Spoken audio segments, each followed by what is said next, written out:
Hello everybody and welcome. In this video I'm going to show you how to change ear tips for your SOUNDCORE A30i.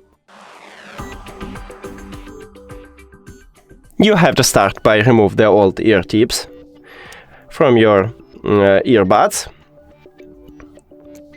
And after that, just select the new ear tip size. I'm going with this one.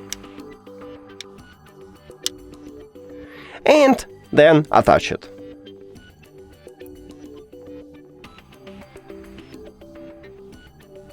Here we go. And now the second one.